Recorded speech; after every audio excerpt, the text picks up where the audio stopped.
Okay, Tuck Everlasting today. Here's the funny thing about this book. It's really short. It's really thin. It's by Natalie Babbitt. Several of my youth have read it.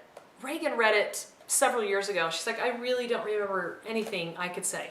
There's a couple things I do remember about when she read it.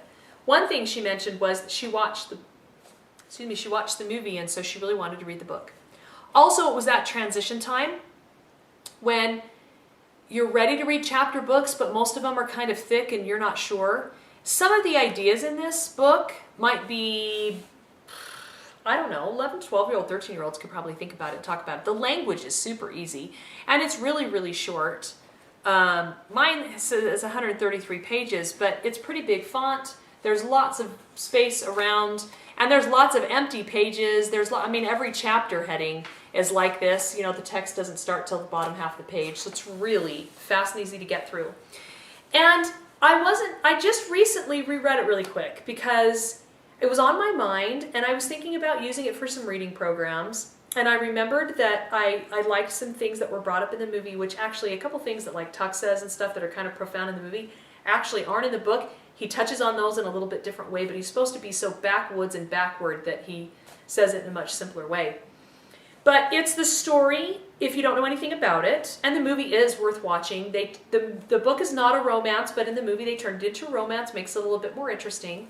It is a good discussion starter. It's very, very clean and well written from the standpoint of kind of maintaining a mystery. And then it's not as much of a mystery in the book as it is in the movie.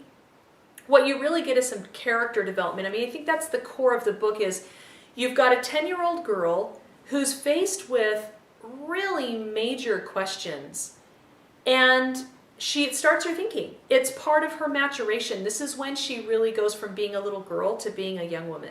These are the events that help her to grow up and take life more seriously and see people in new empathic ways and to think about them and to understand some more about love and about law and about truth.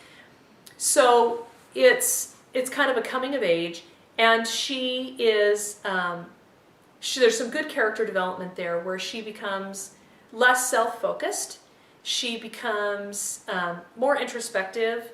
She gains some depth and some understanding. She does something at the end without her parents' permission because she feels like it's the correct moral thing to do. And for the reader, in those circumstances, if it was ever really true that this situation could really happen, perhaps it was really the right thing to do. And so, and it comes out, her parents find out, she knows her parents are going to find out, she knows what the consequences will be, and she's willing to face the consequences because she feels like that's what she must do for the people that she loves. So I was kind of going through it this time, and I was like, oh, that's kind of good, and I wrote down some questions. And for me, it's pretty simplistic and straightforward, and these are things I've thought about for a long, long time. But this was the first time, I think, when I really grasped completely. I think we had a short discussion with my kids when they read it a few years ago. But let me just quickly mention a few of the reasons why this time through I really felt like it would be pretty valuable for youth to read, and especially be well mentored in some kind of youth group, discussion group type situation, schoolroom type situation, with a mentor who's grounded in principle, because this is a coming of age book. This is a time when youth are wanting to begin to understand principles versus authority and rules. And they want to know, why are things the way they are, and how do I find a value system for myself that I can adhere to all my life, and how do I know what's right and what's true, and how do I behave? And some of them just want to make a blanket judgment about their family and the way they've been raised and ignore that and rebel against that. And anyway, I'm just going to mention really quickly a few of the things that I felt like were really valuable. Number one, doing the wrong thing for the right reasons. This is very much a principle-based and a intention-based idea. And these are things that youth must grapple with. And this book begins a discussion that you can have with your children or with your youth. These are discussions that are important to have. they've got to start thinking in terms of principle and intention. And they've got to think about, could somebody do the wrong thing for the right reason?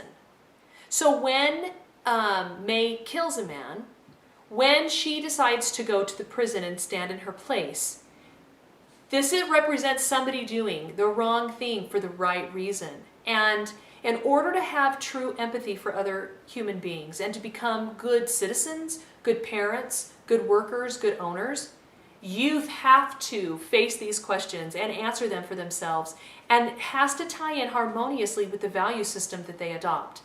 And they have to begin to see that sometimes people are still good people even when they do bad things. And this is a new idea for children who have been building a spectrum of right and wrong for themselves and trying to get their minds around right and wrong. So it's an important discussion starter for that concept. Another one, death and life. Why we die? What if we could live forever?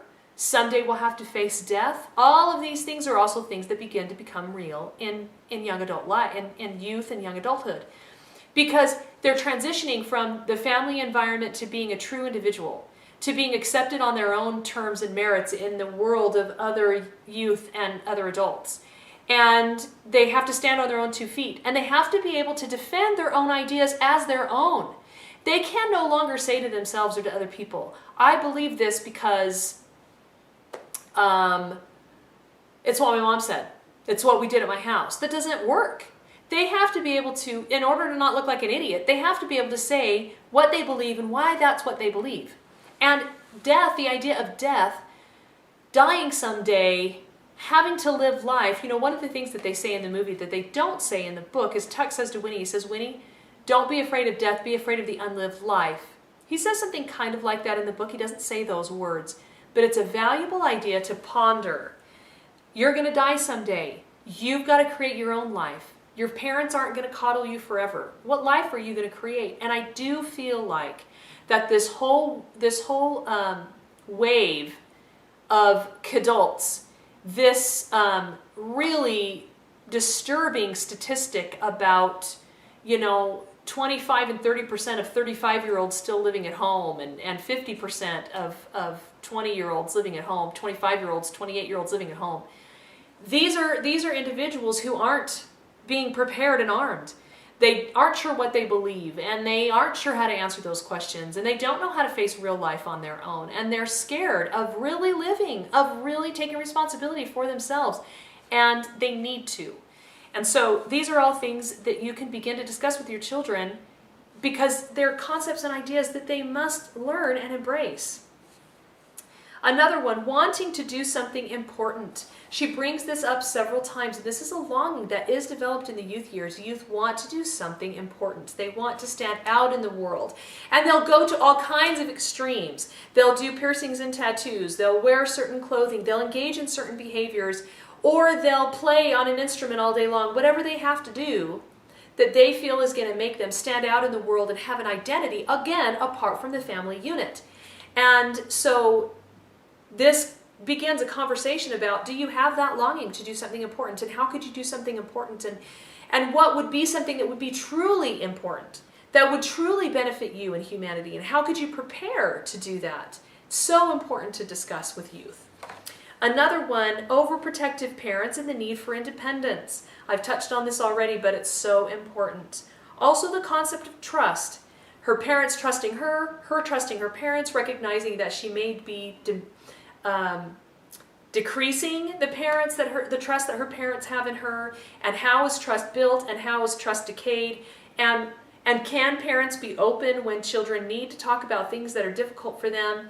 Is there a way that the relationship could have been different, that she could have said to her parents, we need to release them, and under any circumstances would her parents have believed her? All those kinds of things about trust in a relationship are so important to discuss. One last thing, needing to be needed.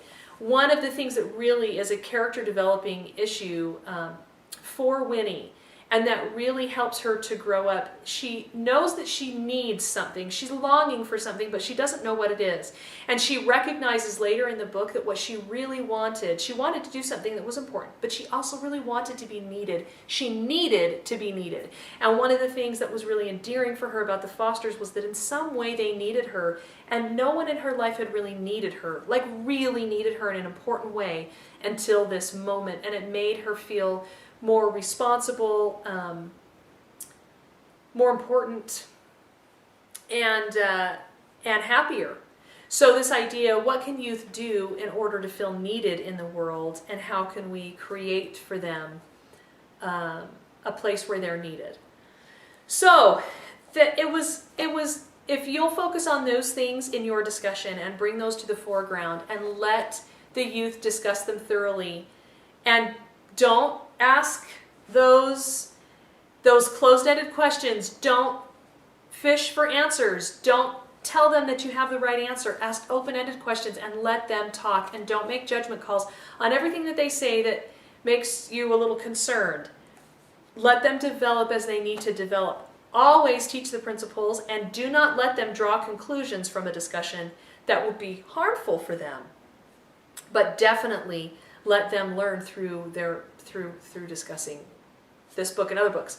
But this is Tuck Everlasting, the story of a girl. Didn't give you a little synopsis, did I? One last thing, it's the little plot summary is it's the story of a girl who lives next to a wood, and in that wood is the tree of eternal life. It's a tree with a spring, and if you drink the water, you'll live forever.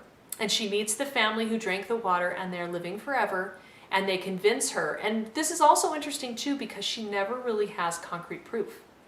She always goes completely on trust that they really are going to live forever and what they're saying is true, and she feels in her heart that it is true because of the kind of people that they are. And that's a really important thing to discuss too. Who do we trust, and when do we trust them, even when it seems like what they're saying is impossible to believe? So anyway, they kidnap her because they need to tell her the secret. It's not I guess it's kind of a kidnapping. And she spends a day with them, and they tell her their story, and they try to convince her that she should never tell anyone about the spring, and that it's not really great to live forever, and why death adds value to life. So anyway, that's Tuck Everlasting. I hope you have a fantastic discussion. Encourage younger teens to read it, and I think you'll find that it will be a fabulous place to start helping them learn some of the important lessons of life that they have to begin to face. See you next time.